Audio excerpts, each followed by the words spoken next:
नमस्कार मित्रांनो, आपलं हृदय हीच शरीराची खरी मोटर आहे जी दिवस रात्र न थांबता काम करत असते।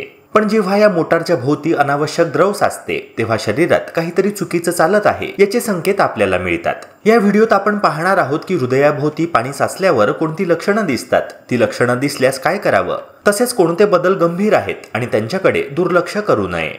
नंबर 1, श्वास घेण्यास अडचण। जेव्हा हृदयाभोवती पाणी साचतं तेव्हा हृदयाला रक्त पंप करणं कठीण होतं। याचा थेट परिणाम फुफ्फुसांवर होतो। श्वास घेणं कठीण वाटतं, छाती जड जाणवते, दम लागतो। विशेषतः रात्री झोपताना त्रास जास्त जाणवतो, कारण शरीर आडवं झोपल्यावर हृदयावर दाब वाढतो। जर तुम्हाला श्वास सोडताना अडचण येत असेल तर ही लक्षणं दुर्लक्षित करू नका, त्वरित वैद्यकीय सल्ला घ्या। नंबर 2, छातीत दबाव किंवा जडपणा। हृदयाभोवती पाणी साचल्यावर छातीत सातत्याने दबाव जाणवतो।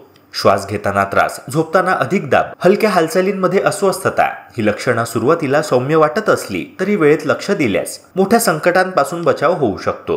नंबर 3, सतत थकवा आणि कमजोरी। हृदय नीट काम करत नसेल तर शरीराच्या पेशींपर्यंत पुरेसा ऑक्सिजन पोहोचत नाही। यामुळे सतत थकवा, अशक्तपणा, दम लागणं तसंच अगदी सोपं काम करताना त्रास होतो। हृदयाची कामगिरी तपासणं हे या परिस्थितीत अत्यंत महत्त्वाचं ठरतं।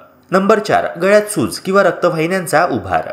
हृदयाभोवती द्रव साचल्यास रक्ताच्या परत वाहणाऱ्या मार्गावर दबाव येतो। यामुळे गळ्यातील रक्तवाहिन्या फुगतात, चेहरा, हात किंवा पायांमध्ये सूज येते। ही लक्षणं दुर्लक्षित केल्यास गंभीर समस्या उद्भवू शकतात। नंबर 5, ताप, छातीत वेदना आणि हृदय ठोक्यांमध्ये बदल। कधीकधी व्हायरल किंवा बॅक्टेरियल इन्फेक्शनमुळे हृदयाभोवती सूज येते। याची लक्षणं म्हणजे सौम्य ताप, खोल श्वास घेताना छातीत दुखणं, हृदयाच्या ठोक्यांचा वेग वाढणे किंवा मंदावणे। मित्रांनो, ही लक्षणं सुरुवातीला हलकी वाटू शकतात, पण वेळेत लक्ष न दिल्यास गंभीर आजार होऊ शकतात। मित्रांनो, ही लक्षणे दिसल्यास त्वरित डॉक्टरांचा सल्ला घ्या। इंटरनेटवर उपाय शोधणे किंवा घरगुती उपचार करण्याचा विचार करू नका। वेळेवर निदान झाल्यास हृदय आणि शरीर सुरक्षित राहतात। मित्रांनो, आपलं हृदय आपल्याशी बोलतं, त्याचे संकेत ऐका आणि योग्य वेळी योग्य पाऊल उचला। जर हा व्हिडिओ तुम्हाला उपयुक्त वाटला असेल तर व्हिडिओला लाईक करून चॅनलला नक्की सबस्क्राईब करा। भेटूया पुन्हा एका नव्या व्हिडिओसह।